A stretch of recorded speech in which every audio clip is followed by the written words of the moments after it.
você está entrando na área de transferência da Gigahertz, o 324º episódio aqui do podcast, patrocinado nessa semana pelo aplicativo Pillow e pelo Text Expander e apoiado, como sempre, pelos nossos queridos adetêncios em apoia.se/área de transferência e picpay.me/área de transferência. Bruno Casimiro segue missão secreta Lontras para ele, mas por aqui nessa semana temos, é claro, o Coca e o Rumble. Tudo bem? Olá! Excelente! Eu vou confessar pra vocês que eu tô há uma semana com medo da bronca que eu vou levar, porque depois da gravação do ADT na semana passada, quando a gente foi compartilhar com o Edu os episódios e etc, pra ele já ficar com tudo na manga lá pra poder editar, foi quando o Telegram tava fora do ar. A gente se comunica pelo Telegram. E aí, eu só tava me conectando ao Telegram usando a VPN, mas Coca e Rumble não. E a gente concluiu que um dos motivos por causa disso é porque eu tô usando aqui o DNS, tá tudo conectado direto pela operadora minha de internet e não por um Cloudflare, aquele DNS do Google, da vida, etc. E o Rumble falou assim, guarda isso pra gente falar na semana que vem, então diga lá, Rumble. Foi engraçado porque tanto eu quanto o Coca, o Telegram continuava funcionando pra gente e nós dois, ninguém usa um provedor que não usa a rede de um provedor grande que, né, respeitaria o bloqueio, então não tinha nenhum motivo pra isso estar funcionando aqui e não tá funcionando pra você. Aí a primeira coisa que me veio em mente foi o DNS e de fato era isso no fim das contas. Então a forma como esse bloqueio normalmente é feito é na camada do DNS. Então, aquele serviço que resolve, né? Você digitou telegram.com, ele pega e traduz esse telegram.com num monte de numerozinho, que é o IP lá dos servidores do Telegram, e vai pra lá e beleza. Então, se o provedor recebe uma ordem para bloquear, ele vai lá e corta, né, essa resolução lá do endereço do Telegram e fechou, não funciona mais. Mas isso só se aplica a quem usa o serviço de DNS do provedor ou de algum dos provedores que está participando do bloqueio, que seria, teoricamente, todos os provedores grandes do Brasil. E você, quando configura a sua conexão, você tem a opção de escolher o provedor DNS que você vai usar, o que é muito bom.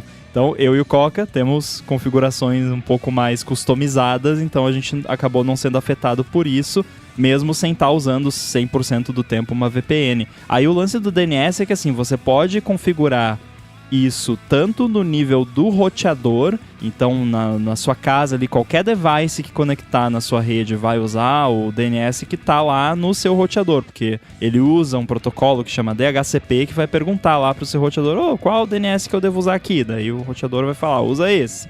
Quando o seu provedor vai lá na sua casa e instala a internet, eles normalmente configuram com um serviço de DNS do próprio provedor. Então, se é a internet da Vivo, vai lá, vai configurar com o DNS da Vivo. Se é da Claro, vai ser o DNS da Claro. O que, beleza, o provedor vai lá, configura para você e é isso, e você não se preocupa mais com isso. Você pode também configurar por device. Então, você pode ir lá no seu iPhone, lá nos ajustes de Wi-Fi, na rede que está conectada e lá em DNS e digitar manualmente o endereço dos servidores DNS, ou você pode fazer isso no seu Mac, no PC, em qualquer device. E aí, a conclusão, né, que nós tiramos é, Marcos deve estar usando o DNS do provedor, que é o que vem lá configurar. Então, você conecta lá o seu device no Wi-Fi de casa, ele puxa o DNS e vai para o provedor. Isso não é muito recomendado, porque, não que você tá em perigo ou que, meu Deus, vai acontecer alguma coisa muito grave, mas é que o serviço que um provedor de internet está te oferecendo é a banda, né? É o tubo pelo qual vão passar as informações. O DNS é um plus ali, é uma tecnicalidade que precisa para a internet funcionar, mas o provedor não está necessariamente muito preocupado com a confiabilidade disso, ou até mesmo, né, aí sim, com a segurança desses servidores, porque se um servidor DNS é comprometido, é perigoso, porque você pode digitar google.com.br no seu navegador e você está acessando um site que não é o google.com.br, é perigoso, então tem uma confiabilidade importante aí na questão do DNS. Então, como que eu resolvo isso? Se você tem acesso às configurações do seu roteador, o que alguns provedores não dão acesso a isso, mas se você consegue aí o que está dando endereços de IP para os devices da sua rede, seja o roteador Wi-Fi, seja o switch, seja o device que for, você pode ir lá e configurar. Bota lá o DNS do Cloudflare, por exemplo, 1.1.1.1. Esse é o DNS do Cloudflare e o secundário é 1.0.0.1. Não tem como não lembrar. Ou o Google, 8.8.8.8, 8.4.4.8. Uma coisa assim. Enfim, você pode customizar e a minha recomendação, né, vamos ver se o Coca concorda comigo, é que customize. Não deixa o do provedor, bota aí algum, né, que seja de confiança. Tem o OpenDNS também, 208.67.220.220 e o outro é 222.222 no final. Eu não sei como é que eu decorei isso, mas não tem nem musiquinha, tipo lá o da emergência lá do IT Crowd, né, mas eu decorei mesmo assim. Então eu recomendo você customizar, né? Não precisa enlouquecer, né? Botar um Pi-hole lá com bloqueio de coisa, mas pelo menos configura um servidor alternativo de confiança, que eu acho que a chance é você ter uma experiência mais agradável. Eu concordo em configurar o DNS, colocar um DNS... Vamos colocar assim, não vou dizer mais parrudo, porque aí a galera dos provedores vão ficar tristes. Caramba, a gente dá mó duro aqui com os DNS e tal. Mas eu prefiro DNS mais dedicados, como Cloudflare. Entretanto, tem algumas considerações que você pode fazer em termos de cache. Porque se você estiver usando o DNS do teu provedor, você acaba conseguindo usar o cache do teu provedor, enquanto se você tiver com DNS de terceiros, você não vai ter essa feature. Hoje, como está todo mundo com uma velocidade mega, ultra ou whatever, não afeta tanto. Mas tem algumas implicações, né? Trocar o DNS, uma delas é você acaba bypassando o provedor, o cache do provedor, e algumas coisas de geolocalização, né? Que são dependentes de DNS, mas via de regra é uma boa troca. E em relação ao Telegram, eu tô em provedor grande e acabou que depois eu descobri que eu fui bloqueado. Inclusive, eu sei a exata hora que eu fui bloqueado. Eu fui bloqueado às 21h28, porque eu tô monitorando a minha internet. Parou o meu bot. Tinha um botzinho lá me avisando da velocidade da internet. E ele para de funcionar às 21h28. O meu Telegram funcionou porque, enfim, tem proxy envolvido, tem...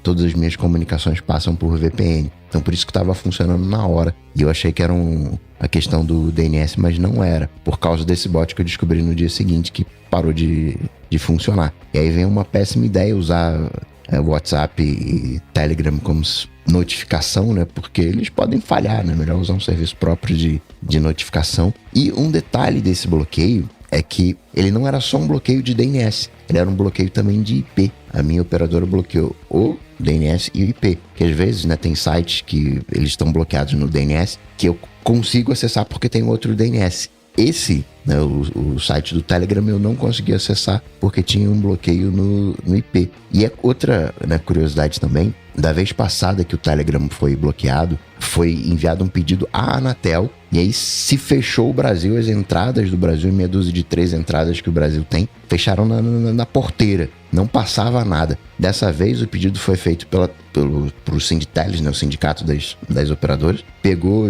ali as grandes, né, operadoras, e era um bloqueio no meu caso, né, de DNS mais o IP. Então foram estruturas diferentes de bloqueio. Eu esqueci que eu não tinha configurado o DNS, que eu sempre usei o do Cloudflare, desde que eles disponibilizaram o 1.1.1.1, mas aqui, nesse apartamento que eu tô morando agora, né, faz 1 ano que eu me mudei, eu não configurei porque foi um parto para eu conseguir fazer a configuração do roteador. É a Vivo que eu assino aqui. Passar direto, o roteador só receber o sinal e passar direto pros Heroes e os Heroes funcionarem como o roteador mesmo de casa. E era uma configuração super difícil, fiquei trancado pra fora do roteador, que eu tentei fazer todo pelo Mac e não consegui. Precisei pegar, eu acho que eu comentei isso aqui. Eu peguei um notebook Windows da Larissa pra fazer, a hora que deu certo, eu não encostei em mais nada e nunca mais encostei em mais nada. Então foi certo. Na noite que funcionou, na noite seguinte aqui que funcionou a internet, eu já configurei assim e não mexi mais. Então, assim, mexer no DNS é um detalhezinho, dá pra no aplicativo do Hero, tava vendo agora, fazer isso, mas E o medo? Eu nem sei, colega. Eu não sei se eu consigo fazer de novo essa configuração do roteador da Vivo. Eu ia perguntar se o seu Eero estava trabalhando como Bridge ou como NAT. E pelo que você falou, tá como NAT, né? Porque você consegue configurar o DNS. Então você pode configurar o DNS sem medo. Desde que você não coloque um IP de DNS que não existe, né? Mas aí, pô, errar o IP do DNS do Cloudflare é sacanagem, né? Olha, eu não duvido da minha capacidade. Então, deve dar tudo certo. O Eero, ele é maravilhoso. O único problema dele é que se ele fica sem internet, dá muito errado. Porque ele depende de internet para você conseguir conversar com ele de uma maneira efetiva, sem ser só, tipo, o pareamento inicial. O pareamento inicial ele faz via Bluetooth bonitinho, tranquilo. Mas depois que tá tudo configurado, se o Eero fica sem internet, o device, ele se perde e dá problema. Então eu entendo a sua preocupação, mas confere lá 20 vezes antes de salvar que você digitou de direito o endereço DNS e vai dar tudo certo. Isso mostra como depende muito de sorte, né? O negócio da configuração física da sua rede quando você depende da boa vontade do instalador do provedor, né? Porque eu tenho 2 internets aqui, né? Uma delas é da Vivo, inclusive, e foi tranquilo, tipo, quando o pessoal vem instalar aqui, é porque normalmente é uma empresa terceirizada, aí você vai muito da boa vontade de quem tá fazendo, né? Aí eu pedi e tal, você pode deixar o Wi-Fi desabilitado, deixa só via cabo, né? O cara achou meio estranho, né? Porque normalmente o pessoal, né? Não, Wi-Fi, me dá Wi-Fi. E eu não quero Wi-Fi. Né? O cara deve ter achado que eu sou aqueles doidos lá que tem alergia a Wi-Fi, sei lá. Mas, enfim, o cara, não, beleza. Eu desativo aqui, tranquilo. E o outro provedor também, né? Deixaram desligado. Então eu tenho 2 roteadores aqui de provedor que tem Wi-Fi, mas o Wi-Fi tá desabilitado. Eu pedi pra desabilitar e felizmente o pessoal teve a boa vontade de fazer isso, que é um checkbox na configuração do negócio, né? Então a pessoa tem que estar de muita má vontade.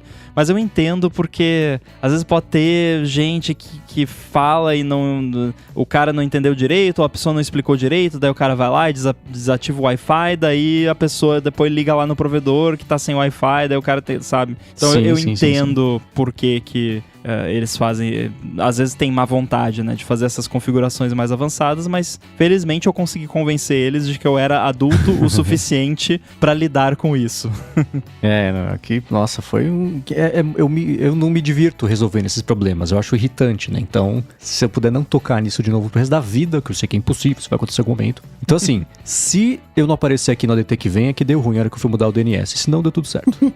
Cara, recentemente eu tive que pegar uma escada porque eu tenho redundância de pie holes aqui, né? Porque eu tenho eu tinha os 2, eu tinha um no começo, aí, sei lá, dá trava ou dá algum pau ali na fonte de alimentação, qualquer coisinha, pô, cai o DNS do apartamento inteiro e fica sem internet. Então, não, eu tenho que ter redundância, então instalei 2. Só que os 2 ficavam fisicamente muito próximos e assim, né, na mesma rede elétrica, digamos assim, do setor elétrico e de rede do apartamento. Então não tem redundância que chegue aqui. Aí eu peguei o outro, eu botei lá em cima, lá na PQP, lá escondidinho lá, que é onde tá o Eero, que fica lá no 2º andar, que fica no alto lá, que tem que pegar a escada, botar em cima do outro negócio pra puxou alcançar. Um gato do prédio vizinho. Enfim, fiz uma maravilha lá e aí tem persiana de teto, sei lá, tipo um teto solar lá, que é um negócio branco. E aí, de noite, a gente tava vendo série, com tudo apagado, e tava piscando vermelho e verde, assim, no teto. Que isso? Ah, não, é a luz do Raspberry Pi lá que tá rodando Pi-hole, daí vou eu lá no outro dia, daí eu pesquisei como que desliga os LEDs do Raspberry Pi. Ah, você pode desligar, mas tem que pegar o cartão SD, colocar num computador e editar um arquivo de texto. Putz, tem que subir lá com a escada, pegar o cartão SD. Aí eu fiz isso e ainda coloquei fita adesiva por cima pra garantir. Tipo, desliguei, mas botei fita adesiva. É isso que eu ia falar. Eu olhar isso, eu subir lá, colocar como é que chama lá? Fita isolante, pronto, isso, tá resolvido. Exatamente. Não, eu ia ter que subir igual, então eu fiz as 2 coisas, né? Boa, redundância de solução de problema. Muito bem, vamos seguir aqui com o episódio e trazer de volta por um motivo bem legal a seção Amigos do ADT. Se você fez um projeto independente, uma coisa bacana que você quer divulgar, quer que mais gente conheça e veja, manda pra gente que a gente faz esse pedacinho aqui. E o Celso Galego fez exatamente isso, contou uma história super bacana que é a seguinte: escutando o Rambo, ele é executivo, não tem nada a ver com desenvolvimento, mas escutando o Rambo sugerindo o curso de Stanford e também o 100 Days of Swift, ele resolveu se dedicar e aprender, e ele fez um app para uso próprio, mas depois resolveu transformar em algo mais comercial, e todo mundo que está escutando aqui o episódio pode conhecer o aplicativo dele, que se chama Teal Locker, T-E-A-L Locker, Teal, a cor, né? Aquele azul esverdeado, verde azulado, né? E ele é basicamente um administrador de senhas para você poder armazenar e etc. Então vou deixar o link aqui na descrição do episódio. Baixem, deem uma espiadinha, mandem feedback para ele, que é uma coisa sempre bacana, né? Cada um tem uma experiência diferente, etc. E, enfim, né? Ele tá começando agora essa carreira, ou enfim, o hobby que pode virar uma segunda carreira de desenvolvimento. Acho que é o momento certo de ter contato com o pessoal mandando feedbacks, lembrando sempre educados, como a galera do ADT já é, né? E eu vou deixar de novo falar aqui na descrição do episódio, e parabéns pro Celso por ter feito isso. Que história bacana, tá vendo, Roma? Suas recomendações mudaram uma vida, pelo menos.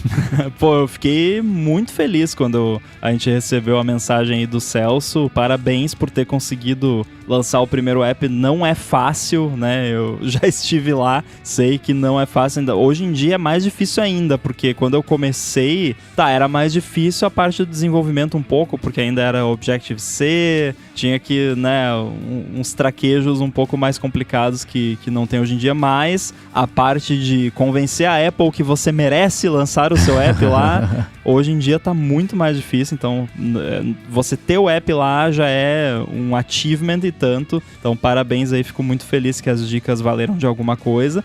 E qualquer pessoa aí que tá ouvindo, né, que tenha se inspirado no ADT, nas nossas dicas e tal, para lançar alguma coisa, fala pra gente aí, né, pro quadro Amigos do ADT. É isso aí. Vamos lá agora começar com os follow-ups sobre a última semana e as últimas semanas. Mas antes disso, falando em aplicativo, eu vou tirar um minuto aqui do episódio para agradecer o Pillow, que está mais uma vez patrocinando o ADT. E o Pillow, vocês já conhecem, talvez nem todos conheçam, então aqui está para vocês conhecerem. O Pillow é um aplicativo que funciona como seu assistente inteligente para você entender e melhorar também a sua noite de sono. Ele oferece uma análise bem detalhada com insights bem valiosos também e recomendações, inclusive, para você melhorar a sua rotina de sono. Então, se você tem um Apple Watch, você usa o relógio enquanto você dorme e pronto, ele rastreia automaticamente e faz a análise do sono. Mas se você não tem um Apple Watch, você consegue fazer isso também com o seu iPhone ou o seu iPad, deixando o dispositivo do lado do travesseiro quando você for dormir. O Pillow tem uma função que é bem bacana de alarme inteligente, que escolhe o melhor momento para te acordar, né, quando o seu sono está no estágio mais leve, e com isso posso garantir que você vai acordar se sentindo com uma disposição muito maior do que se você estivesse com um sono mais pesado e acordando na hora certa, mas no momento errado, né? Então, com alguns minutinhos ali de diferença de antes ou depois, ele acorda você não se atrasa, ele acorda muito mais cedo e você acorda com muito mais disposição. E uma outra coisa bacana é que ele também oferece a opção de você usar Machine Learning para categorizar os sons que acontecem durante o sono. Então, a apneia do sono, ronco, se você está desconfiado que você fala dormindo, por exemplo, você pode usar o Pillow e você escuta isso depois. A interface ela é bem fácil de você usar para explorar e entender melhor os seus dados de sono, os padrões. Os algoritmos estão sempre também em constante evolução, de olho em estudos científicos para poder te entregar as informações precisas e corretas. E quem usa o Pillow no Apple Watch também curte muito ver a análise da frequência cardíaca para cada sessão de sono, para ver, por exemplo, a redução na frequência cardíaca, a variação também da frequência, oxigenação do sangue, até a respiração também. Durante o sono ele faz essa medição e eles, claro, têm uma preocupação enorme com privacidade, então todas as informações são criptografadas e armazenadas de forma segura no aparelho e na conta do iCloud se você escolher usar o iCloud para fazer a sincronia do app. A análise do som também acontece localmente ou no iPhone ou no iPad, e isso nunca vai para a internet. Por fim, no Apple Watch eles também oferecem uma série de complicações para você poder olhar rapidinho ali, você, a hora que acordar vai um dado ou outro, coisa mais básica lá, só bater o olho você fica sabendo. E para conhecer melhor o Pillow, ver tudo que eles oferecem, faz o seguinte, vai em pillow.app, tem link aqui na descrição. Ele é grátis na App Store e tem uma assinatura que é opcional e que libera as funções todas do aplicativo. Além disso, ele é traduzido para o português, que é uma coisa sempre bacana e mais rara do que deveria ser. Então, mais uma vez, acessa lá pillow.app e dar mais piada no aplicativo. Muito obrigado ao Pilo pelo patrocínio contínuo aqui do ADT e pelo apoio a toda a Gigahertz. Obrigado, Valeu, Pilo. Teve uma vez que ele gravou umas coisas que eu falei dormindo e eu fiquei com um feature request em mente que eu acho que até vou oficializar pra eles, que seria uma integração com o Whisper, mas aí teria que ser... Teria que ser um Whisper treinado com sonolês, sei lá, não sei que idioma que eu tava falando, mas não sei se era português, mas eu não consegui entender. Eu ouvi várias vezes, não decifrei, mas era alguma coisa que parecia um idioma, mas não consegui entender o que era, então tá até hoje o mistério. E obviamente não vou botar o áudio aqui, porque vai que eu tava contando uma senha. Não sei. O pouco contato que eu tive com pessoas que falam no sono era assim, fonemas, mas não palavras. No sono, no sonho, né? Devia ser uma coisa eloquente, mas são só fonemas perdidos, assim, não dá pra fazer sentido. A pessoa falava, ela enunciava as coisas, mas eram sílabas desconexas, então não dava pra fazer o sentido dele, mas podia ser uma senha, né? Ou o nome da criança do Elon Musk lá também, que tem uns caracteres estranhos, pode ser também. Eu já sonhei que eu tava falando idiomas que eu não falo, então podia ser uma dessas, né? Eu tava falando polonês, sei lá. Muito bem, vamos começar com os follow-ups aqui dos últimos episódios, começando por um follow-old que o Daniel Amorim mandou pra gente. Ele falou que uma vez a gente comentou que usa os AirPods Pro em casa, por exemplo, com cancelamento de ruído ativado, e seria bacana ter uma solução para quando toca interfone, por exemplo. Ele falou que não estava em casa e chegou uma notificação no aplicativo Casa dele falando que o HomePod Mini tinha detectado um alerta de som. Ele perguntou se ele queria ouvir, aí ele colocou para tocar e era o som do interfone. Isso é uma coisa relativamente recente, né, que pintou no HomePod Mini. Foi depois que lançou o HomePod de segunda geração, que a Apple introduziu esse recurso e liberou pro HomePod Mini também, que ele pode escutar ali sons de alarmes e telefone, acho que é um deles, não sei se campainha também. E aí janela quebrando, não tem um desse também? Enfim, sons que você gostaria de ser alertado sobre, né? E aí ele te avisa. Eu não habilitei isso aqui porque a experiência que eu tenho com isso, porque tem esse recurso no iPhone também, você pode ativar lá, só que ele é mais voltado a pessoas que têm algum problema auditivo que precisam dessa ajuda, mas na minha experiência, quando eu tentei usar isso, tinha muito falso positivo. Era tipo o tempo todo, a cada 5 minutos, ouvi não sei o que, acabei de ouvir um bip aqui, ouvi um telefone tocando, ouvi um appliance, né, tipo um barulho de micro-ondas, sei lá. Então eu acabei meio que desistindo disso e isso meio que estragou a ideia desse recurso pra mim como um todo. Mas não sei, depois dessa experiência aí do Daniel, vou ver se de repente eu ativo aqui nos HomePods Mini da casa e vejo se funciona. Também vou fazer um teste aqui, porque era muito falso positivo mesmo. E Rambo, semana passada, né, você contou pra gente que o adaptador Ethernet não tava entregando a velocidade total. O Lucas Boyten Miller disse que no trabalho dele ele usa um hub USB-C, esses tudo em um, e fazendo um speed test dava 100 megas, upload e download. Ele achou que fosse a velocidade contratada da empresa e esqueceu, né? Deixou pra lá. Depois que você falou isso, Rambo, ele... Será? Aí ele desconectou o cabo, fez pelo Wi-Fi 5 GHz e, resultado, 250 megas de upload e download. E aí ele decidiu ficar no Wi-Fi para ver se essa velocidade maior compensa a instabilidade do Wi-Fi. Olha só, hein? Ele tá com cara que o adaptador dele é um dos premiados, né? Então, nesse caso, se ele não tá muito longe do access point lá, eu ficaria no Wi-Fi mesmo, né? A não ser que comece a dar problema. Porque além de tá lento, provavelmente tá rolando o lance do uso de CPU, que eu comentei. Aí é complicado, né? Você ficar com a internet mais lenta e com um processo lá comendo CPU pra processar Ethernet no computador, sendo que você poderia estar usando o Wi-Fi, que é mais rápido. Então, não tem como defender o adaptador nesse caso. Esse que eu tô usando aqui, que o Sérgio forneceu pra poder fazer o review e comentar aqui nos podcasts, que é o da Geonave, esse não tem esse problema, ele tá entregando. A minha internet não é aquela coisa mais incrível do mundo, são 200 MB, mas todos os 200 eu consigo usar, então tô usando o que eu tô pagando, pelo menos. Depois que você falou, eu falei, será? Então posso não estar usando o DNS customizado, mas a internet tá vindo e voltando inteira, então já é um começo. Boa. Sobre alternativas de app de rastreamento de tempo, o Maurício Bonani falou que viu no Mac Magazine o app Timeark, que geralmente custa R$16,90, tá saindo agora por R$4,90. E isso são dinheiros, não são dólares, são reais. Então tá saindo aí por R$4,90, né? Não sei por quanto tempo, então você tá ouvindo aí no dia que saiu o episódio, corre lá e aproveita.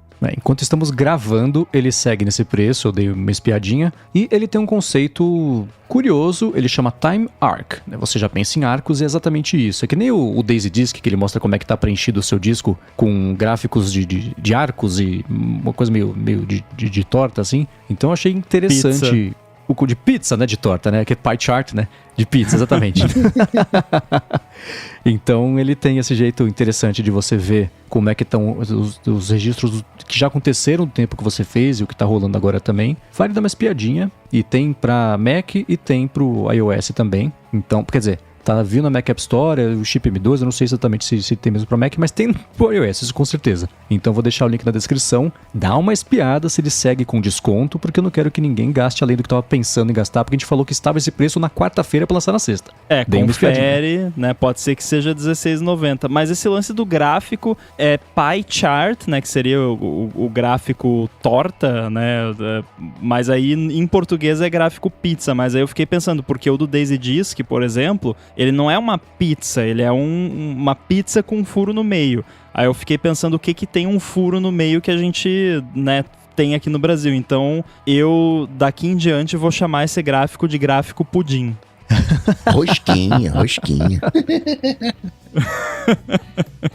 Já tem alternativas, então. Lembrando que existe também o jeito de chamar pizza nos Estados Unidos, que é pie. Então, pizza, pie geralmente é torta, mas o apelido de pizza, acho que antigamente também era usado, era pie, e aí acabou virando pizza. Então, tem isso. Vai saber quando que pintou o gráfico, pode ser que seja a pizza arcaica e não exatamente a torta, né? Não vamos nem entrar no mérito de o que é uma torta e o que é um bolo, que é um problemão aqui no Brasil, né? É tipo biscoito e bolacha. Exatamente. Então, vamos pular essa polêmica, pelo menos nesse episódio, né? E vamos seguir aqui com os follow-ups. A gente comentou sobre o alerta sonoro na função de emergência do iPhone, se tem necessidade, se não tem, se é um risco, né? Se você ativar o alerta e começar a pitar, está sendo assaltado, etc. Aí eu fui curioso porque o Rambo falou assim, será que a Marília lá no Entendendo iPhone já fez um vídeo sobre isso? Eu falei, certeza, vou achar, vou colocar na descrição. E tinha. Coloquei na descrição e a Marília mandou um feedback pra gente. É sempre legal, né? Saber que a Marília escuta o DT.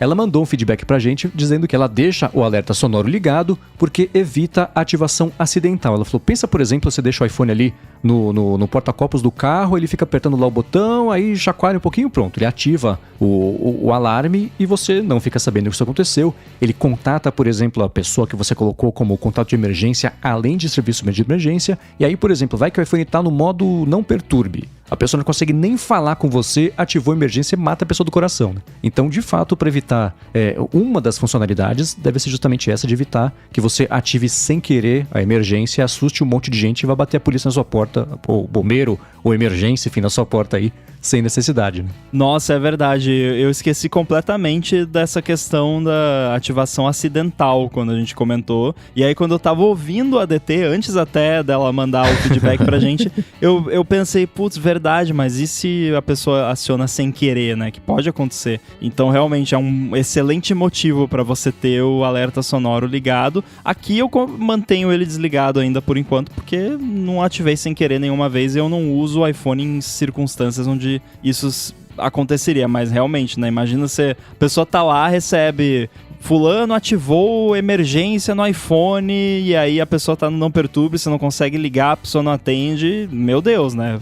Aconteceu alguma coisa muito grave. Então, realmente, vale deixar ligado se existe a menor chance disso ser ativado sem querer. Aquelas pessoas que têm mania, né, de ficar girando caneta na mão, né? Aí fica brincando com o iPhone, girando. Aí resolve ficar apertando o botão power, né? Nossa. Fidget clicker.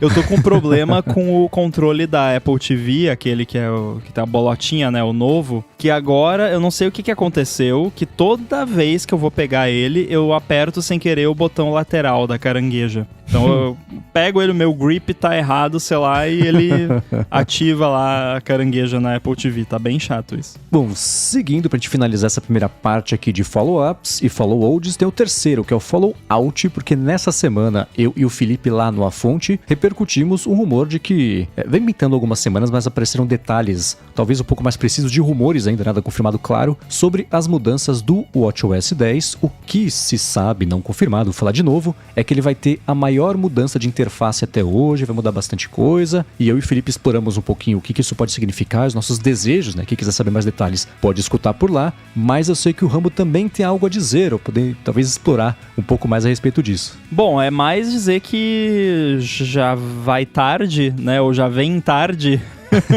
esse recurso, porque o WatchOS a gente não usa muito os apps propriamente ditos. Eu já falei aqui, eu acho que pra mim app no WatchOS é uma experiência muito mais passiva, de você ter ali uma complication, ou com um app tipo Pillow, que você só deixa ele instalado ali e ele automaticamente faz o que ele tem que fazer quando você dorme, ou apps de exercício, que você ativa o exercício e vai. Então a ideia da interface do WatchOS, da navegação ser baseada numa, entre aspas, home screen, né, que é um grid de apps, uma colmeia de apps ou uma lista de apps, é meio estúpida, porque quem usa assim, que diariamente vai lá, clica na Digital Crown, vai pra lista ou pra colmeia de apps e toca no ícone de um app pra abrir aquele app. Eu acho que pouquíssimas pessoas fazem isso, e a Apple provavelmente sabe disso porque eles têm analytics básicos lá, anonimizados, etc, etc, que, tipo, 1% de usuários do WatchOS fazem isso. Então, pra mim, seria 1000 vezes mais útil se, ao apertar a Digital Crown, abrisse ali uma lista de widgets, ou um grid de widgets, alguma coisa assim. E aí eu fico pensando, a Apple tem trabalhado todo esse sistema de widgets em todos os sistemas dela para ser fácil de implementar, para ser eficiente, para ser simples. Então, o app tem essas informações, você programa aqui um widget facinho e pá, o widget aparece onde ele tem que aparecer. Você não precisa necessariamente implementar uma versão diferente do widget para cada contexto onde ele vai aparecer. Se você quiser, você faz para ficar perfeito, mas se você não fizer, ele funciona. Então, eu fico pensando que o WatchOS poderia, inclusive, exibir widgets de apps que nem tem uma versão para WatchOS. Então, eu sou um desenvolvedor de um app para iOS que já tem widgets, eu posso só implementar uma variação nova lá do widget e essa variação vai ficar disponível no WatchOS. Não interessa se eu tenho ou não um app para WatchOS, isso é um mero detalhe. Se eu quiser ter um suporte avançado para WatchOS, eu faço um app. Se não, eu só implemento um widget. Olha quantos apps você tem hoje que você usa que é só para consultar informações básicas que você poderia muito bem usar no Apple Watch só como um widget, que não precisaria fazer nada no app, você só precisa ver, né? Até apps de previsão do tempo, tipo Carrot Weather da vida, tem várias coisas que você consegue fazer no app de WatchOS, mas eu uso o app de WatchOS da Carrot Weather, que é um dos apps que eu mais uso no WatchOS, como se fosse um widget, porque eu toco na Complication, ele abre a previsão do tempo, eu scrollo ali pra ver as próximas horas, próximos dias, e é isso. Eu nunca faço nada no app, eu só olho. Então eu gostei muito dessa ideia, tomara que seja isso mesmo. E é engraçado, né? O velho é novo de novo, né? Porque os glances, né? Que eles tinham falado. Eu não lembro desse negócio. Cara, eu lembro porque eu já tava com um mindset de desenvolvedor, né? De tipo, vou ter que implementar isso aqui. Então era... Cara, era basicamente... É muito curioso, porque na época, o lance dos glances, o glance era um snapshot da interface do app, porque o app não ficava rodando.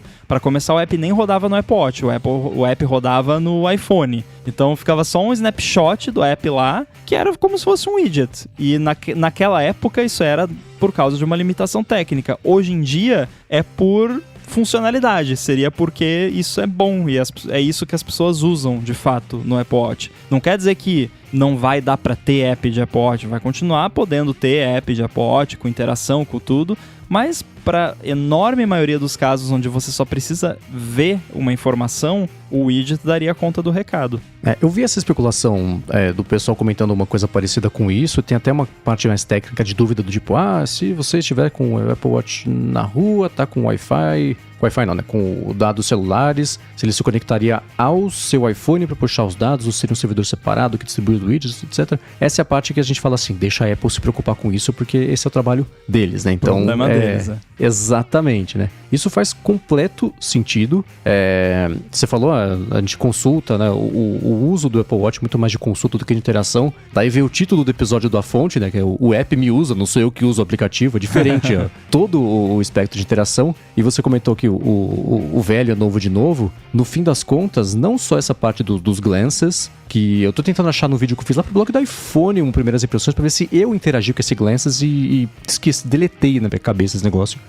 Mas se tivesse pedaço, eu coloco aqui nas notas do episódio. Mas o meu ponto é, não só isso que o velho é novo de novo, mas também, se você for pegar os widgets que ele só puxe do iPhone a informação para mostrar como widgets no relógio, é basicamente como funcionava o WatchOS 0, o WatchOS 1, né? Que ele só fazia o streaming, basicamente, dos aplicativos do iPhone para jogar no relógio. E uma coisa que é super positiva sobre essa ideia é que isso aumentaria de cara a quantidade de, entre aspas, aplicativos disponíveis para Apple Watch e aumentaria também o interesse pelos aplicativos para a galera poder mexer e fuçar, e os números de uso, né, que a gente viu na pesquisa recente que hoje em dia na Europa tem menos de 1 milhão de pessoas ativas mensais que acessam a App Store do relógio.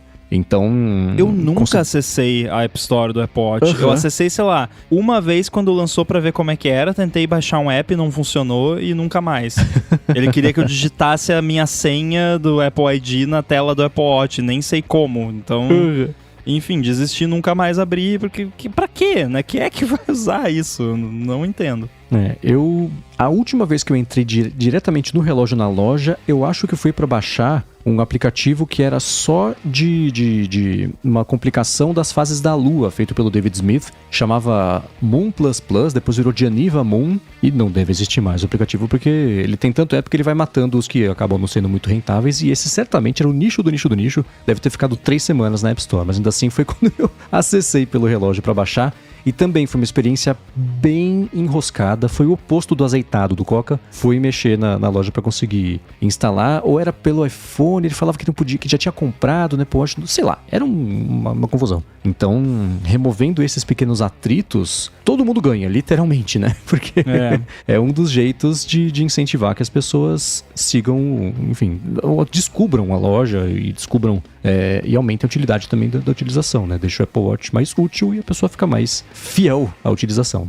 Exato. Agora, falando em vestíveis, aconteceu uma coisa na semana passada, ou talvez no finalzinho da semana retrasada, que a gente podia ter comentado aqui na semana passada, mas não rolou, que foi depois de muita expectativa, foi uma prévia, não foi exatamente um anúncio do dispositivo da Humane, e o dispositivo não tem nome ainda, então nem para dizer que foi um anúncio, que é uma empresa fundada por ex-pessoas que trabalhavam na Apple e etc. E eles já faziam um tempo que estavam aí fazendo um teaser sobre um novo método, um novo jeito de interagir com dispositivos e um approach mais humano para interação com a tecnologia e etc. E eles fizeram um TED que me pareceu que foi uma coisa meio privada, que eles iam publicar o vídeo depois. Até agora não achei esse vídeo completo, até para colocar nas notas do episódio, mas encontrei um segmento que é o de demonstração mesmo do dispositivo, que, resumindo aqui, mas vale a pena dar uma espiada no vídeo, é o seguinte: é um aparelhinho que você usa no bolso de lapela de uma jaqueta, da camisa, do que você estiver usando, e ele tem um projetor sensível à interação. Então, na demonstração, o executivo estava recebendo uma ligação telefônica da esposa, ele colocou a mão na frente do corpo, o dispositivo projetou na mão dele ali, que era a esposa ligando, ele interagiu com o botão, atendeu, tinha lá o timerzinho da ligação que já estava rolando, etc. Ele conversou com ela num viva voz, e aí desligou e beleza, e passou o vídeo. É basicamente isso, essa foi a primeira demonstração de verdade do produto e, enfim, isso acabou chamando a atenção da imprensa com diferentes níveis de ceticismo. Eu acho que esse é um assunto bem bacana pra gente poder explorar por aqui. Eu quero saber por onde a gente começa. Olha, a gente pode começar pelo fato de que expectativa é um problema, né? Para não falar outra palavra aqui, que todo mundo conhece essa frase. E é complicado, porque assim... Lembra de quando a Apple tava trabalhando no iPhone e toda semana o Steve Jobs ia lá no Twitter e postava: galera, a gente tá trabalhando num negócio aqui mó maneiro que vai mudar o mundo. Você não vai acreditar, meu. Né? Até sotaque paulista e tudo. Mas lembra quando o Steve Jobs... Não, porque ele não fez isso. Mas a Humane fez isso, e fez muito. Eles chegaram ao ponto absurdo de criar acho que era um Discord que você precisava de um convite pra entrar, que era onde eles iam falar sobre a empresa. Era pra comprar merch deles, era uma coisa assim. Tipo... Cara, tá legal que vocês estão fazendo um produto que vocês acreditam que vai revolucionar e tudo e tal, mas tipo, show me the products, né? Me mostra o que você tá trabalhando. E aí eles vêm e mostram e fazem uma apresentação onde eles não falam o que é o produto. Eles mostram uma tecnologia funcionando ali num demo bem restrito, bem, né, uma característica bem pequena de todo o espectro de coisas que você faz hoje em dia com o smartphone, porque esse tempo todo a ideia que eles dão é tipo, não, a gente tem aqui o negócio que vai fazer todo mundo parar de usar o celular e ficar olhando o tempo todo pra tela do celular, porque que absurdo hoje em dia as pessoas só ficam olhando pra tela do celular, né, que antigamente ficava olhando pro jornal, pra revista. Tipo, eu sou o tipo de pessoa que eu realmente não ligo pra isso. E aí o cara, projeta na minha mão aqui a ligação. Ah, tá, beleza. É isso? Sério? Cara, eu não fiquei nem decepcionado, porque eu não tinha muita expectativa, porque eu já tava com um ceticismo muito grande sobre o que seria esse projeto deles, mas assim... Eu nem sei direito como expressar o sentimento, mas é tipo, isso parece muito as paradinhas que eu via, sei lá, há 10 anos atrás. Que, não, vestíveis, agora o negócio é vestíveis, vai mudar tudo, agora tudo vai ser vestível e é a revolução e tal, e foi mais uma dessas coisas, tipo televisão 3D, que não vingou, e aí eles vêm agora, em 2023, com um vestível, que projeta um negócio com uma qualidade horrorosa na sua mão, e aí as pessoas não vão mais ficar olhando pra tela do celular, vão ficar olhando pra mão. Tá, beleza. Tipo, eu não tenho muito mais o que falar, essa é a introdução. Tem algumas questões que eu fiquei pensando, né? E se eu tirar a mão da frente, vai ser projetado no chão, né? E todo mundo vai ler. Eu pensei isso também. Né? Outra coisa que eu fiquei pensando, eu acho que postar na palma da mão, você tá fazendo uma alusão ao iPhone, uma alegoria ao iPhone, a tela do iPhone. Mas acho que certas coisas, falando de vestíveis, quando você tá em público, seria mais interessante a analogia do Apple Watch. Porque eu olhando pra mão, você não sabe o que eu tô fazendo aqui na minha mão. Da mesma maneira que você não sabe, ou pelo menos não deveria saber o que eu tô fazendo no iPhone. Mas quando eu olho pro relógio, já é uma coisa mais agressiva, né? Eu já tô... É quase que uma declaração quando você olha pro relógio, né? Se postasse, se a interface, né, fosse projetada no dorso da mão, daria um indicativo, olha, eu tô aqui num modo, né... Porque senão fica muito invisível o processo, né? Tipo aquela coisa de tirar foto com um relógio, com um óculos sem fazer barulho e você entrando nos lugares. Eu fiquei pensando nessa maneira de interagir. Embora, né, o mais natural sim seja na palma da mão. Mas acho que essa ideia não vinga, assim, não tem futuro. Porque eu vou ter que colocar sempre na mesma posição, se a minha camisa não tiver bolso, né? Tem muito mais cara de hype do que algo que vai vingar em futuro.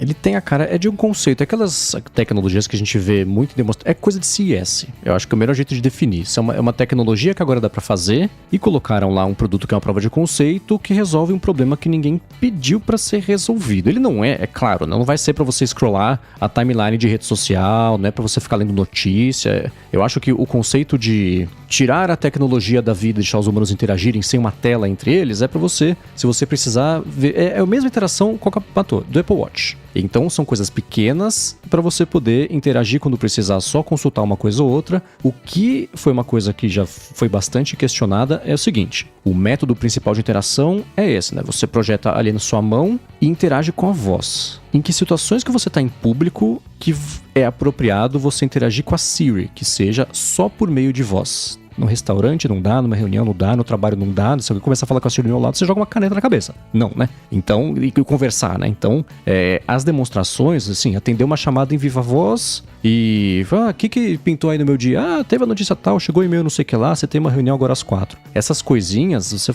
interage em voz alta, se você for uma pessoa educada, quando estiver sozinho, ou com a permissão das pessoas, garantindo que você não vai interromper ou atrapalhar ninguém. Então, mesmo que seja com fone de ouvido, você ainda assim está falando em voz alta para interagir com o dispositivo, é um tipo de coisa que a gente tende ou deveria fazer, mas de uma forma mais isolada. Eu falei com a Carangueja hoje na rua e eu me senti muito errado. Então, mas é que tipo, eu tava passeando com o Yoshi, tava carregando coisa e tal, então não tinha jeito mesmo, eu precisava muito de um lembrete, então eu pedi pra Carangueja colocar um lembrete, fiquei olhando pros lados pra ver se tinha alguém vendo, assim, porque tipo, é mó esquisito, sei lá, estranho você falar sozinho na rua, assim, em inglês ainda, né, porque a Carangueja em inglês, né? A pessoa olhando assim, tipo, o que esse maluco tá falando? Tem até pegadinha que o pessoal fica fazendo pergunta embaraçosa pra Carangueja em público. Coisa de TikToker. Uhum. Mas, tirando esse pedaço, assim, a tecnologia aplicada para resolver um problema que ninguém tem. Eles chamaram atenção, eles fizeram muito hype, concordo 100% com o Rambo, né? Foram meses e meses de vamos mudar a trajetória do universo, não um projetor, né? Se você não estiver com a mão na frente, eu imagino que vai ser projetada uma luz meio fora de foco no chão, não vai aparecer a notificação no chão para todo mundo ler, né? Mas a posição de você interagir com ele, que é você fazer uma conchinha com a mão, com o braço no ângulo de 90 graus em relação ao corpo, e tem que estar na frente ou reto, ou dependendo ali, deve ter algum tipo de alcance de ângulo para o negócio projetar, mas tem que ter um bolso para começo de conversa, né? Não, eu pensei assim, e se eu tivesse sem camisa? Tipo, então. Esse device no Brasil, esquece, porque no Brasil é comum as pessoas andarem sem camisa, na praia, na rua, né? Tipo, Rio de Janeiro, lugares mais quentes e tal. O pessoal anda sem camisa, anda só de biquíni. Como é que vai usar vai ter um adaptador para biquíni pro device para você usar, né? ou sabe, vai fazer um implante de um negócio pra você grudar o device no corpo. É perfeito pra marsupiais só os cangurus da Austrália vão usar sem camisa. E aí eu fiquei pensando, o que tem de tão inovador num projetor? É um projetor que cabe no bolso. Cara, você entra no AliExpress, há pelo menos 5 anos já tem projetorzinho que você compra, que você liga no seu celular. É uma porcaria o projetor, mas funciona. O projetor que eles mostraram ali me parece uma porcaria, né? Vamos combinar, monochrome. Agora, verde radioativo, assim. O que me chamaria a atenção, assim, de tipo... Não, realmente isso e pode até ser que tenha rolado na apresentação, porque a gente não viu a apresentação inteira, mas aí eu falo o seguinte, por que você apresenta o negócio, ficou todo esse tempo escondendo, fazendo todo esse hype, que é aquela ideia Apple, né? Não, a gente só vai mostrar quando tiver pronto. Então por que mostra desse jeito, todo ferrado, né? Então, assim, seria interessante pra mim, assim, não... Você bota a mão, ele projeta na mão, mas ele rastreia onde tá a sua mão e projeta sempre na sua mão. Tipo, você, né, eu não preciso mirar onde tá o projetor. Ou então, ele foca automaticamente na sua mão. Ele não projeta na parede porque ele sabe se a sua mão tá na frente ou não. Que até talvez ele faça, mas isso não foi falado na apresentação, né? Mas aí já são coisinhas que já me fazem ver com outros olhos, né? Se não tiver no mínimo isso, é pior ainda, né? Eu ia comentar isso, assim, a história... Eles tentaram controlar bastante a mensagem, mas você não pode fazer isso contando a história pela metade. Ele pode ter contado a história inteira pra quem viu o evento, mas sem um vídeo, sem a divulgação. Eu não sei se tem um NDA, sei lá, porque são só pedacinhos de informação que apareceram até agora. Eu quero esperar pra ver se aparece o vídeo completo e tira um pouco dessa... Não é nem de uma má impressão, mas dessa recepção ruim versus o hype todo que eles criaram. O que eu gosto, é o que eu sempre trago aqui especialmente para ideias meio falidas. Que bom que tem alguém tentando mais uma ideia meio falida, porque é em meio a essas aí que a gente vai andar para frente, não pro lado ou para trás, que como tem sido essa patinada de tecnologia dos últimos, sei lá, 15 anos, né? Você teve o iPhone, iPad, assim, vamos generalizar. Você teve smartphones, tablets e relógios e fone de ouvido um pouquinho e quem sabe headsets, se der certo algum para todo mundo copiar. Ok, né? Por que eu gosto tanto, por exemplo, gostei dos Spectacles do Snapchat, gostei daquele LG Wing, o telefone que abria diferente lá, que dobrava diferente, nem lembro mais, porque eram coisinhas diferentes, alguém tentando uma coisa diferente. O próprio, como é que é o telefone que acende as costas? Eu já esqueci o nome. Da OnePlus? Não. É do Essential? Não, Essential não. É, o Essential Phone, Legal, é diferente. A gente falou, não, que bom. O que acendia era daquela mesma do fone de ouvido. Nothing Phone.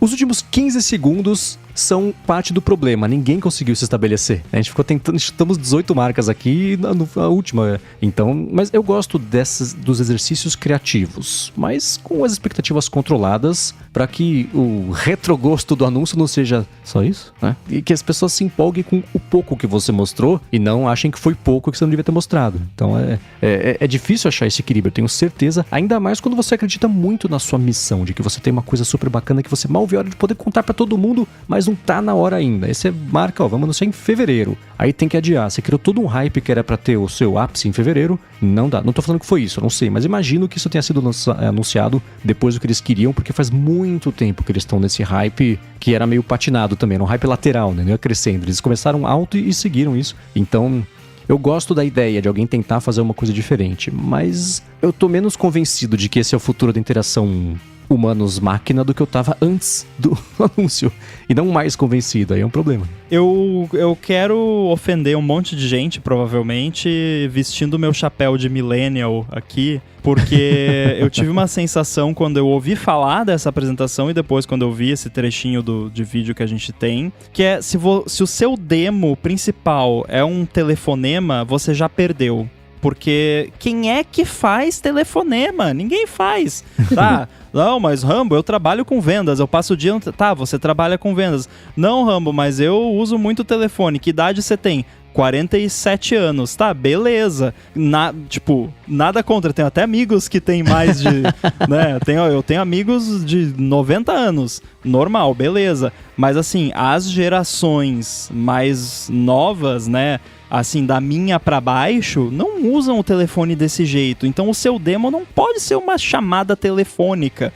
Minha esposa está me ligando, vou atender na palma da minha mão. Tá, né, crickets... Cadê o resto, né? Vou dormir aqui. Muito bem. De qualquer forma, eu vou deixar aqui na descrição o vídeo pra quem quiser dar uma espiadinha, conhecer esse dispositivo. E se você viu uma utilidade... E não tô sendo irônico. Se você viu uma utilidade pra ele, comenta com a gente, porque talvez tenha algum ângulo a respeito do produto que a gente não esteja conseguindo enxergar. Então vai lá em gigahertz.fm/feedback e manda pra gente que a gente pode ler aqui no próximo episódio. Agora, pra contrabalancear um pouquinho as nossas impressões não tão bacanas sobre esse produto novo que foi anunciado, eu vou trazer aqui uma discussão que eu pensei na semana passada, mas que também não deu tempo de fazer, que é perguntar pra vocês, que eu tô genuinamente curioso pra saber quais são os dispositivos que vocês mais estão felizes e que vocês gostam, o favorito de vocês hoje em dia, e também qual que é o dispositivo que tá na wishlist aí de vocês. Eu tenho também respostas que eu quero comentar e compartilhar, mas antes disso eu vou tirar um minuto do episódio para agradecer o Text Expander, que também está patrocinando esse episódio do ADT com um desconto para você que quer poupar vida, porque ele serve para isso. Com ele,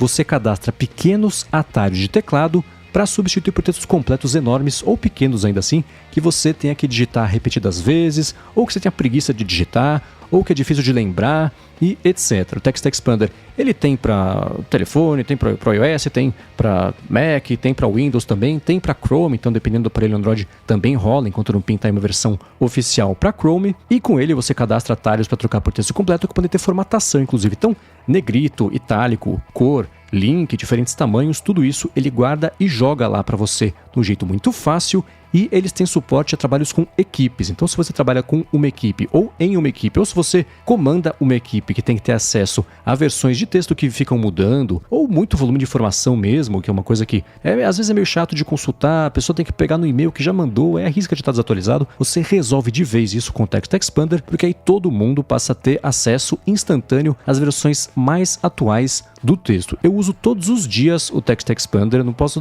eles já calculam pra mim, né? Mas eu não saberia calcular o tanto de tempo que eu já poupei a não digitar meu nome completo, endereço, os roteiros de leitura aqui do DT, a parte das notas de cada episódio também, coisa tipo minha instalação da conta de luz, sei lá, tá no Text Expander, eu coloco o @luz, ele já cola lá pra mim, não tenho que pensar nisso, isso pode ser assim, cartão de crédito não aconselho, mas assim, documentos, seu RCPF, RG, ele tem suporte a diferentes, até variáveis também, você cadastra, por exemplo, nesse pedaço do texto que é padrão, você deixa um espaço para eu digitar, a hora que você cola o texto, ele fala assim, qual que é para digitar? Você coloca para digitar, ele cospe o texto completinho lá para você, e para conhecer melhor, e a parte mais legal, assinar com 20% de desconto no plano anual individual, faz o seguinte, vai em textexpander.com/ADT. Você vai ver como vai ser fácil adotar isso no seu dia a dia a ponto de parecer que está quebrado o computador se você não tiver com ele aberto para poder usar. Então, mais uma vez, acessa lá textexpander.com/ADT. Muito obrigado ao Text Expander pelo patrocínio contínuo aqui também do podcast e pelo apoio a toda a Gigahertz. Valeu! Obrigado, Text Expander.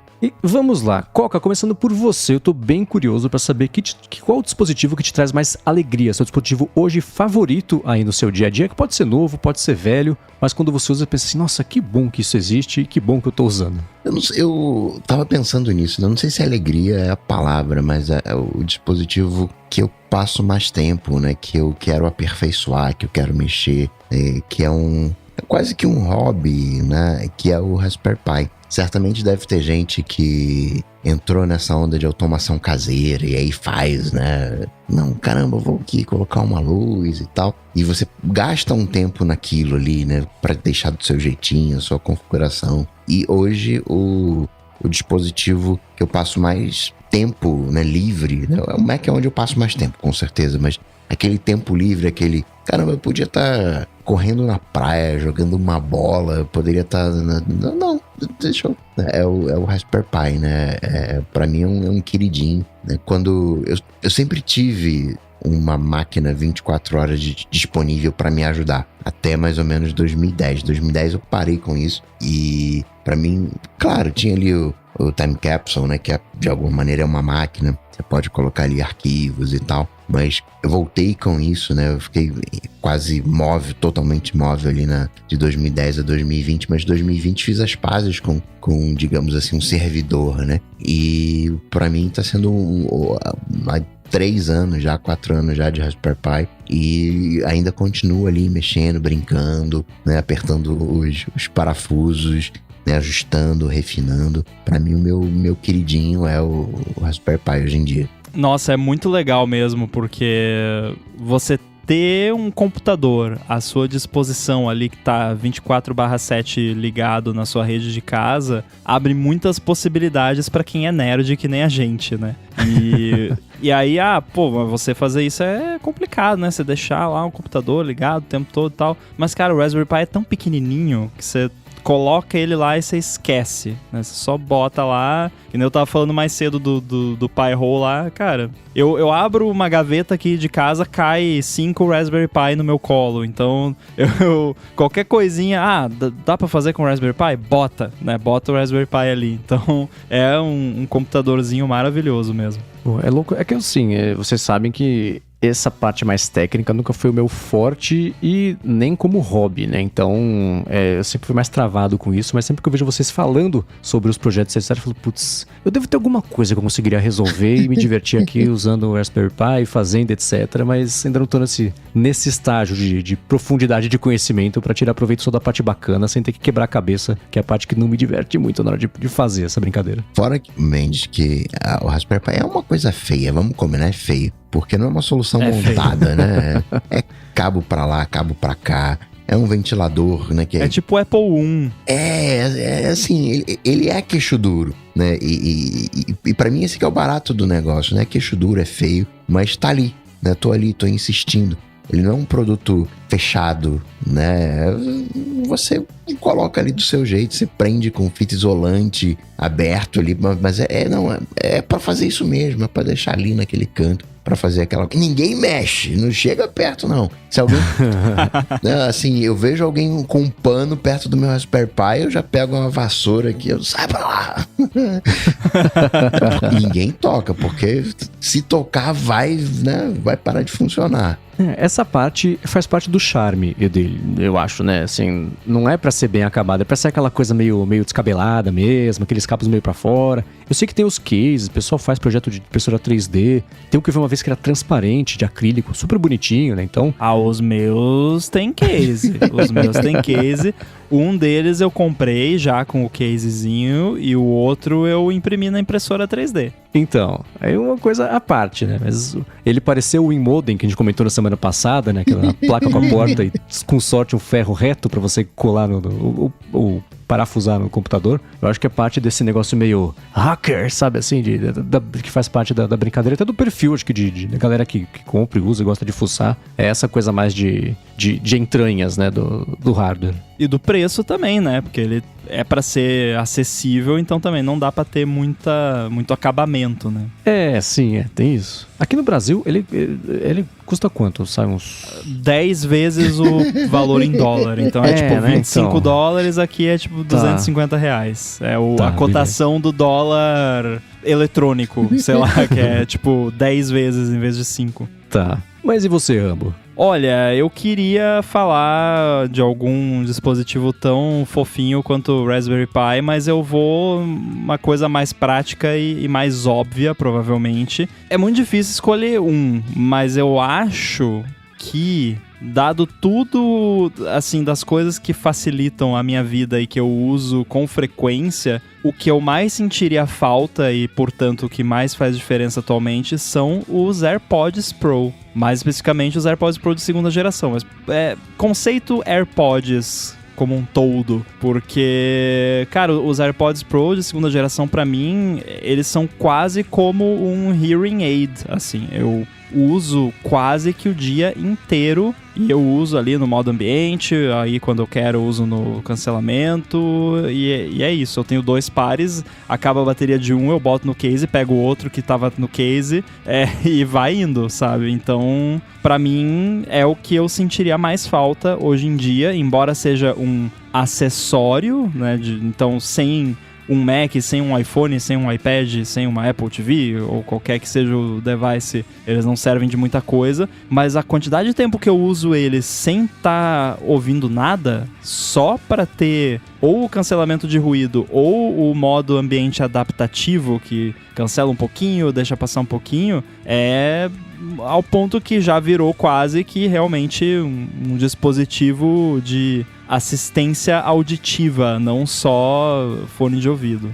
Eu tava pensando nessa semana nisso, até na expectativa desse papo, porque eu imaginei que em algum momento os AirPods Pro iam aparecer na conversa, e eu concluí que eu odeio essas hipérboles, porque geralmente elas roubam um pouco no jogo, mas esse talvez seja o melhor produto que a Apple já lançou, porque ele, como você falou, ele complementa um sentido humano. Ele não é só o acessório de escutar, ele não é que nem o iPhone que tem um monte de coisa. Não, ele serve para você melhorar ou piorar de propósito, né, que seria o cancelamento de ruído, a sua audição. Então, como a gente percebe, o mundo é diferente quando a gente está usando isso, porque a gente consegue modular o quanto a gente quer perceber do mundo, seja de um lado do espectro o cancelamento ativo de ruído, seja do outro lado do espectro as funcionalidades de assistência auditiva mesmo, de amplificação de som e etc. Então, eu acho que é como se a Apple tivesse lançado, sei lá, óculos com zoom pra gente poder, né, pra aumentar a visão e que pode virar óculos escuros, não sei, né? Talvez o headset tenha alguma coisa assim, mas eu não consigo pensar tudo bem que dispositivos de acessibilidade, eles têm eles têm one job, né, que é existir pra dar, ou complementar, ou melhorar, ou ajudar necessidades específicas, mas como produto de uso geral, você, vou usar aquele termo, augmentar um sentido, é uma coisa muito maluca como isso está acessível. Tudo bem que no Brasil é caro, acabou de falar do dólar, etc. Ainda mais do dólar Apple, né? Mas é pensando por esse lado, ele até que é meio... Essa categoria de dispositivo, não só os AirPods, mas fones de ouvido sem fio, né? Eles são sem fio entre si e conectado ao telefone. Uma coisa tão corriqueira que não era há 5 anos ia parecer mágica. Quer dizer, os AirPods têm 5 anos, enfim. Vocês entenderam o que eu quero dizer, né? Guardadas as proporções de tempo, é meio futuro, meio inalcançável, mas que já tá no nosso alcance hoje. Eu acho que é o produto que a gente pode usar por mais tempo e tira proveito por mais tempo, e o custo-benefício dele, se você diluir o custo dele versus o tempo que a gente usa, é o menor que a Apple já lançou, tirando, sei lá, AirTag, se você perder uma coisa muito valiosa e que você for calcular o preço, o custo-benefício dele só do tempo de você recuperar. Mas tirando isso, eu acho que os AirPods são sim o produto mais transformador que a Apple já lançou, vou colocar assim. O Steve Jobs usava a analogia, né, de computador é uma bicicleta pra mente, então os AirPods são uma bicicleta pros ouvidos, né? Uma bicicleta e uma cama, se você quiser descansar os ouvidos. Então ele é, sei lá, o canivete suíço dos ouvidos. Mas e você, qual é o seu favorito? Então, eu fiquei tentando achar uma resposta muito criativa e diferente, mas os dispositivos que eu uso não são criativos e diferentes. Todo mundo sabe exatamente quais são os que eu uso, né? Então eu tava dividido entre os AirPods e o meu Mac, e eu já tive, o Apple Watch já foi meu dispositivo favorito, o iPhone já foi o meu favorito. É como você falou os AirPods, eu vou variar um pouco a conversa e falar que é o Mac, porque especialmente esse que é o novo, com tudo que eu atualizei em relação a 2015 para esse, é o que eu tô tirando mais proveito, que eu tô me divertindo trabalhando, que nem quando eu adotei o iPad Pro para trabalhar, eu fiquei mais produtivo só pela vontade de trabalhar nele e de tirar proveito dele. Então ele tá me permitindo experimentar com coisas de IA, por exemplo, que é o assunto que eu tô achando o mais bacana e empolgante dos últimos anos aí para explorar com as minhas próprias patas, não só falar a respeito disso, mas mergulhar mesmo e mexer. Então, de longe, hoje em dia, isso pode daqui a 6 meses ser outra coisa. Pode ser o headset, pode ser de volta o Apple Watch, que eu mal tô usando hoje em dia, eu tô usando só pra exercício e às vezes pra dormir, quando eu vou acordar antes da Larissa, não quero despertar ela com o alarme do telefone, tô dormindo com o relógio. Mas tirando isso, o Mac pra mim, hoje em dia, é o meu favorito, é o que mais me empolga mexer, é o que eu penso que bom que isso existe, né? Então, não foi nem difícil escolher entre ele e os AirPods e todo o resto. Hoje todo o resto é só todo o resto. Eu tô tirando muito, é o meu favorito hoje, sem dúvida, é o MacBook Pro. Pra mim, se fosse de dispositivo que eu uso ativamente, provavelmente seria o Mac também, né? Por motivos óbvios, mas também quis ser um pouco diferente na resposta e acabei optando pelos AirPods, mas é aquela coisa, a gente escolhe um, mas é difícil escolher um porque é tudo acessório, uma coisa acessória da outra, então, né, mas acho que deu pra entender a pegada. Agora, eu quero saber, e eu pensei tem uma coisa, vou falar já, que eu pensei que talvez aumente minha produtividade, eu fiquei interessado em comprar, vi o preço, fiquei menos interessado, mas uma hora eu vou coçar essa coceira, eu fiquei pensando, poxa, qual será o produto, o principal? Não vamos falar sobre vários aqui, o que tá no topo da wishlist de vocês, tô curioso pra saber o que é, e aí depois a gente pode fazer uma coisa bônus, que é só pra tirar uma dúvida do Rambo de uma coisa que ele comprou essa semana que eu achei mó legal. Mas como você já comprou, não é só o wishlist. Então vamos começar com Coca. Coca, qual o produto que você volta todo dia pra ver se tá com desconto? Que você passa o dia pensando, putz, devia comprar, não sei se eu compro, vale a pena. E aí? No momento, meu hobby, assim, né, de coisas que eu tô admirando tem a ver com barbeadores elétricos. Não tem nenhum específico que eu queira comprar, porque eu tenho 3, né, eu já esgotei a cota, mas hoje, assim, a coisa que eu tô curtindo é barbeadores elétricos, assim, né, as funções, os cortes, o que dá pra fazer, o que não dá pra fazer, né, o jeitão de cada um, né, hoje o meu tem as fases, né, tem interesse em coisas de autolimpeza, eu consegui uma maquininha que eu achava que não ia funcionar, tem umas coisas que eu duvido, né, que eu falo assim, não, isso não vai funcionar, isso aí não. E me deram de presente uma maquininha pra limpar óculos, aquelas que ficam vibrando.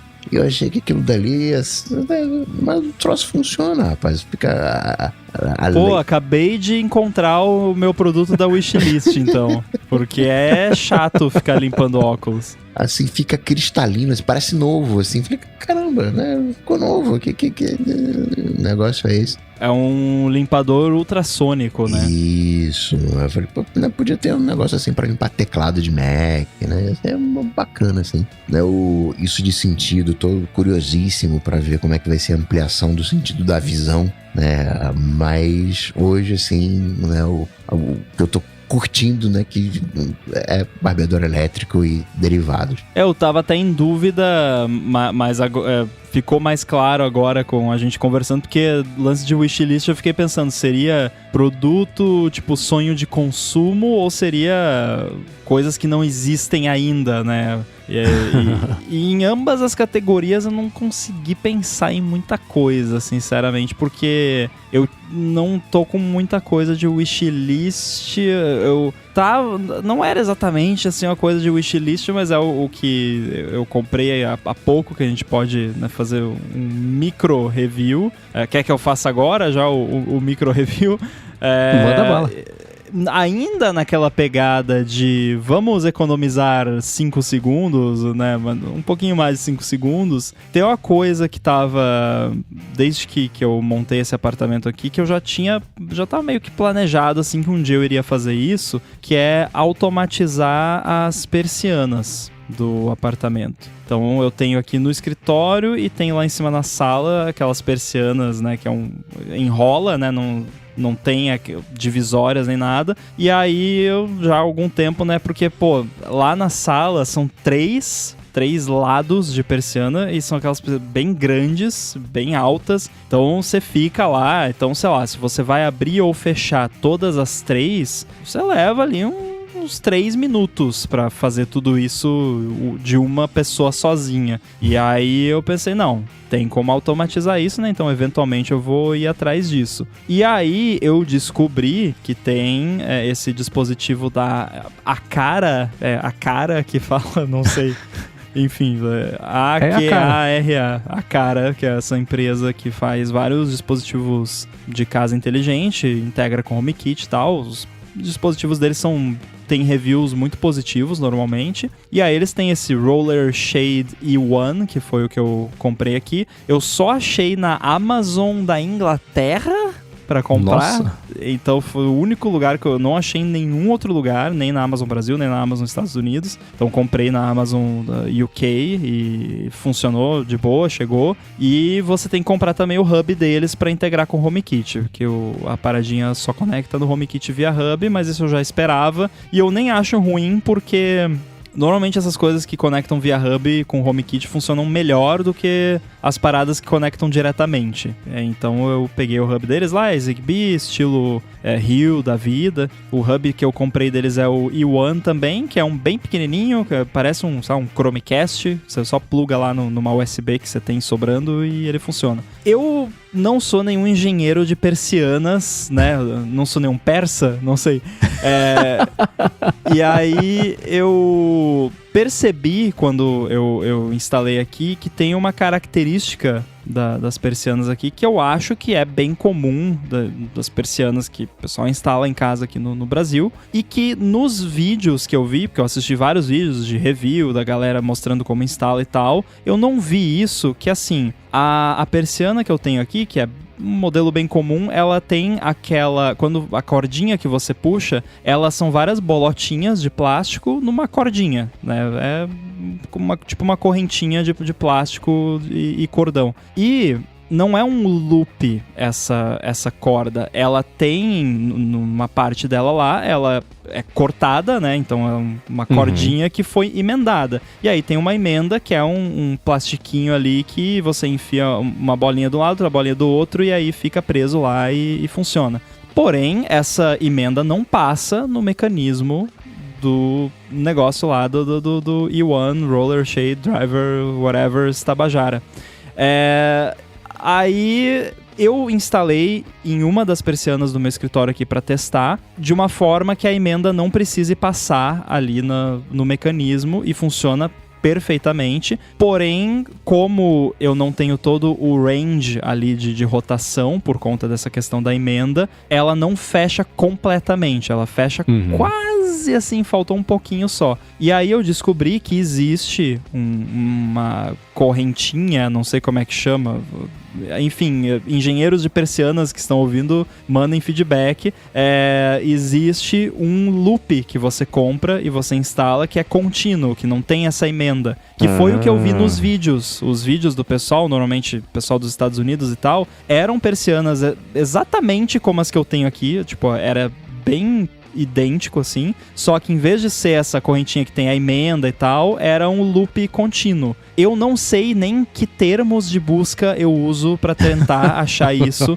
Eu tentei algumas coisas aqui hoje no Google e não achei. Eu achei pra vender numa loja dos Estados Unidos, eu acho. E aí, se eu não conseguir achar aqui no Brasil, eu vou importar um negócio desses pra poder ficar perfeita a instalação aqui. Mas isso também não é... Isso é um detalhe do meu setup aqui, mas o produto em si tá aprovado. É bom, então risquei esse item da minha wishlist, que foi esse, né? Aí agora, claro, vou adaptar aqui as persianas com esse esquema aí do loop infinito e instalar em todos, mas eu vou começar finalizando a instalação aqui do escritório, ficar um tempinho usando aqui pra ver se funciona legal e aí depois eu instalo no resto do apartamento. Mas por hora, acho que rolou, vai funcionar. Boa. Quando você mandou a foto e depois o vídeo do negócio funcionando mesmo, como você falou agora que o problema principal que você queria resolver era fechar um monte, que você perdeu um tempão fechando manualmente, feito um animal, uma por uma ali, puxando, etc. Resolve ok, porque a velocidade dela não é exatamente a melhor velocidade do mundo, né? Fecha bem é lento. E eu até diminuí um pouco a velocidade, porque eu senti que ela tava sofrendo um pouquinho na velocidade mais alta, eu senti que o motor tava forçando um pouquinho, então achei melhor diminuir a velocidade pra ficar com um torque um pouquinho melhor, mas aí a velocidade, cara, eu não preciso levantar da cadeira. Exato, né? Eu tô reclamando, tudo é muito incrível e ninguém tá feliz, né? Sei 100% sobre isso, né? É equivalente físico a It's Going to Space. A conveniência, tipo assim, eu sou uma pessoa que eu prezo pelas mãos limpas, principalmente se eu vou comer. Então o que acontece muito, assim, vamos comer um negócio, fecha aqui pra, né, criar ali um ambiente mais agradável, aconchegante e tal, porque eu tenho um negócio que eu não gosto que as pessoas me vejam comendo, então eu fico, eu tô aqui em cima, os vizinhos vão ficar olhando eu comer, eu não gosto dessa ideia, então eu fecho as persianas, nem tem vizinho tão perto assim, mas enfim, aí é faniquito. Vou lá, já higienizei as mãos, vou lá, mexi aqui na persiana suja e tal, vou lá ter que lavar a mão de novo. Aí já foi 5 minutos, né? A comida já esfriou, né? Então, são pequenos... É aquela coisa, né? Mas daí, se eu fosse fazer a planilha, que eu fiz do Mac, né? Quantos dias de vida eu vou economizar de ficar abrindo e fechando persiana quando for tudo automatizado, né? Isso é o ganho imensurável. Mensurável até mas ninguém vai medir, né? Mas enfim, na prática é imensurável. E por mais que seja lento, é automatizável. Você fala, 8 horas da manhã, né? Levanta a persiana, deu, 4 da tarde, abaixa a persiana. Você acaba até esquecendo que tem persiana. Vira parte de como funciona o apartamento, né?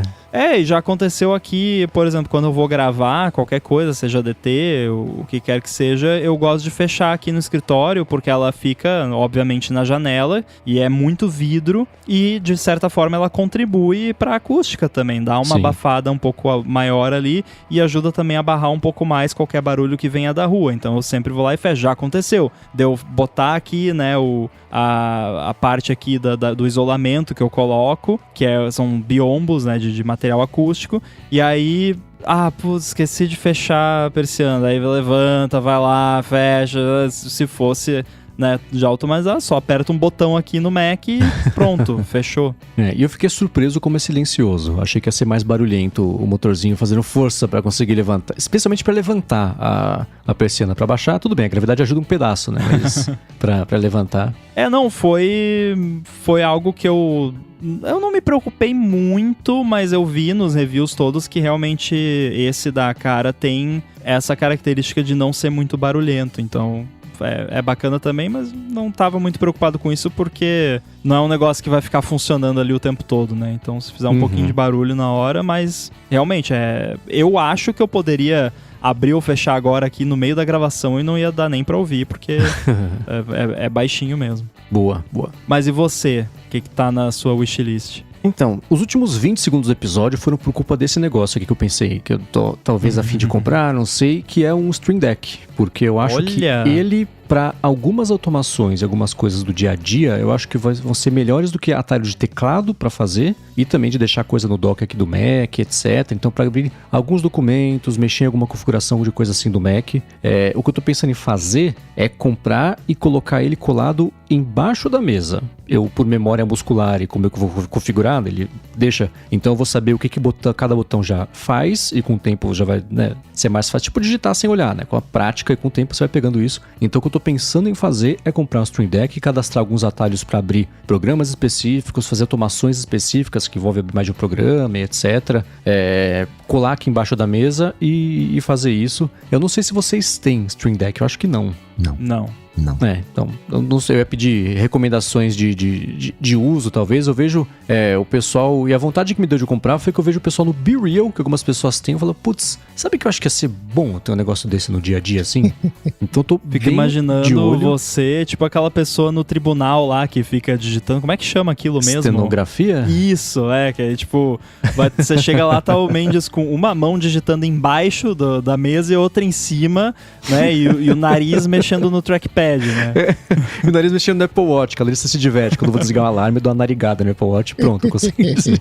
Nossa, eu sou profissional de mexer no Apple Watch com o nariz. E eu não faço só isso, não. O que tiver que fazer. Eu consigo abrir o Control Center, ativar o Não Perturbe. Mesma tudo coisa. isso com o nariz. O truque é fechar um olho e o outro você fecha só um pouquinho, assim, pra ajudar a focar no alvo. É o sniper de Apple Watch. Exatamente. Então eu tenho pensado bem em comprar o Stream Deck. Tem uma diferença de preço para os tamanhos, né? Que tem uns que tem mais, quanto maior, mas o botão cabe, então tem isso, tem um grid que é um pouco maior, etc. Então eu tô vendo que isso é coisa que eu vou acabar comprando mais cedo ou mais tarde. Nem que seja pra usar 6 meses e falar, não trouxe tanto benefício assim como achei que traria, eu vou vender depois, né? Se eu conseguir, se alguém quiser comprar. Mas ainda assim, neste momento, tá no topo aqui da minha wishlist. Eu acho que eu vou acabar comprando aí nos próximos meses. Tô com uma viagem planejada aqui agora pro finalzinho desse mês. Vamos ver se rola isso aí, mas quem tiver dicas também de usabilidade, especialmente vocês que sabem quem são, que eu vejo no BeReal que tem o Stream Deck, vou ficar bem feliz em receber, manda pra gente também lá nos feedbacks. Eu não sei se ele permitiria fazer o cadastro de automações. Por exemplo, sei lá, eu cadastrar aqui um botão é o meu, sei lá, function F2 para abrir minha pasta de downloads? Não, minha pasta da Gigahertz, olha só, aqui no Mac. A memória muscular sabe, mas o verbalizando eu não sabia. Ele é totalmente customizável, você faz o que você quiser com ele. Ótimo, porque eu ligar ele, por exemplo, no keyboard maestro, aí dá pra brincar horrores, né? Aí dá pra ficar bem divertido um negócio desse, você ter os botões físicos que são atalho de teclado pra abrir alguma coisa, né? Então, aí começa a ficar bacana, né? Você já tentou, Mendes? Foi a experiência que eu fiz. Usar no iPad, fazer um Stream Deck virtual, só pra ver se é a tua vibe. Ainda não. Né, se você usaria. Eu acabei, pra mim, não pegou, porque eu sou mais atalho de teclado. E isso que você falou de colocar debaixo da mesa, se eu bem lembro, tem um que tem formatos diferentes. Tipo interface de áudio, né? Tem aquelas interfaces que ficam pra cima, tem outras que ficam pra frente. Se você pegar um Stream Deck que fique pra frente, fica perfeito pra você colocar debaixo da mesa. Que ficaria os controles pra fora, né? Não precisaram ficar no tampo da mesa. Então, o caso do iPad, por exemplo, ia ficar bem difícil, né? Só do jeito tátil aqui, eu tinha que ter uma colinha em cima da mesa pra saber onde colocar o dedo embaixo e conseguir ativar, né? Por isso que eu queria uma coisa mais física. Não, o iPad seria só pra testar mesmo, né? Deixar ao lado como se fosse uma segunda tela, aquela tela de ferramentas, né? Do Photoshop, colocar o iPad ali só pra ver se funciona, né? Se é a tua vibe. Eu tô vendo aqui que o Gato tem aplicativo já de iPhone, enfim, de iPad também. Então, pode ser um teste pra ver se se encaixaria no dia a dia e se vale a pena o gasto maior do que os, sei lá, R$100, que é a assinatura anual dele pra conseguir usar. Pode ser também, é uma boa sugestão. Muito bem, para quem mandou perguntas pra gente, muito obrigado para quem segue mandando perguntas, tanto pelo Mastodon, quanto chega pelo Instagram também, galera mandando lá pelo gigahertz.fm/feedback. Sigam fazendo isso, tá tudo anotado aqui. Mas para esta semana, para não ocupar muito do tempo de vocês, para encontrar os links do que a gente comentou ao longo do episódio, vai em gigahertz.fm/adt/324 ou dá mais piada nas notas do episódio. Como sempre, muito obrigado a vocês que deixam avaliações e que recomendam o ADT. Obrigado também ao aplicativo Pillow e ao Text Expander pelo patrocínio.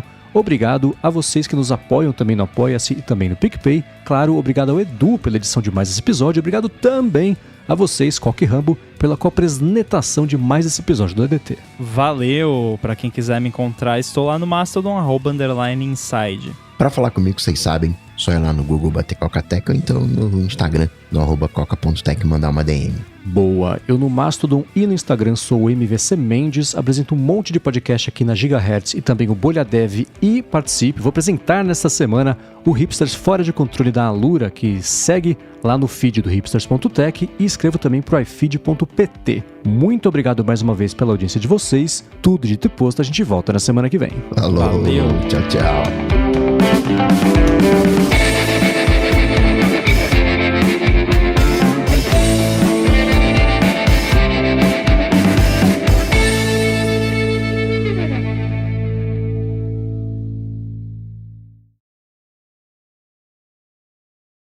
E eu tô faz 20 minutos quase espirrando. É o seguinte, eu começar a gravar mesmo o episódio, eu vou ter que parar pra espirrar. Sabe Já quando você olhou sente pra aquela luz? coceira na ponte do nariz, assim?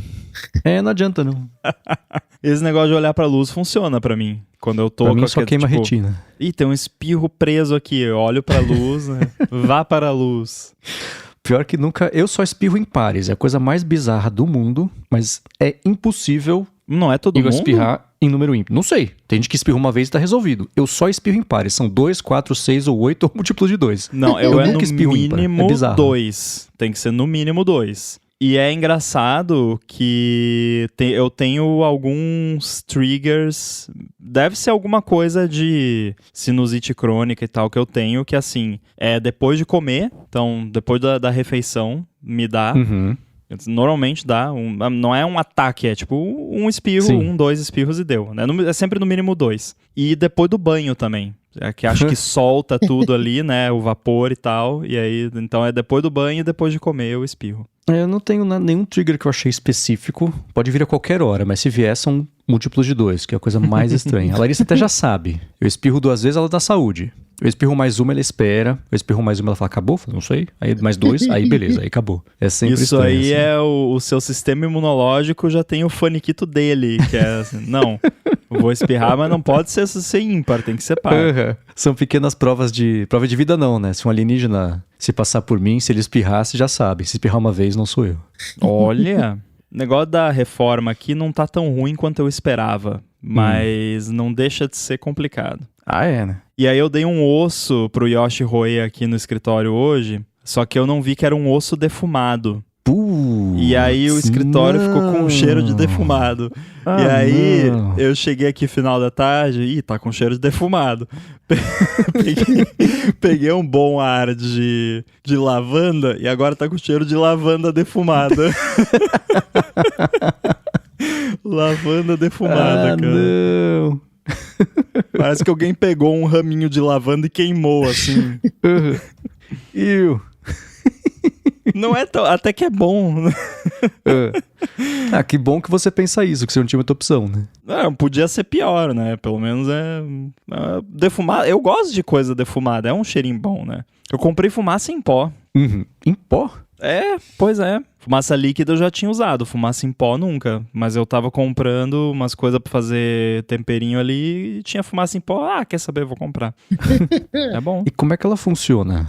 Você bota e fica com gosto de fumaça. É isso? Tipo, aí você coloca sal e a fumaça em pó, ela fica salgada e defumado. É tipo você usar essa páprica defumada. Que... Ah, tá. Ok, tá. Tipo, Agora fez mais sentido. Tipo, o pó em si é, sei lá, amido de milho, alguma coisa assim, mas aí eles infusionam com fumaça, né? Então, se botar 5 colheres de sopa, vai virar um mingau o negócio que você tá fazendo, né? Pra botar um pouquinho. No defumado me satura fácil, assim. Nossa, eu não.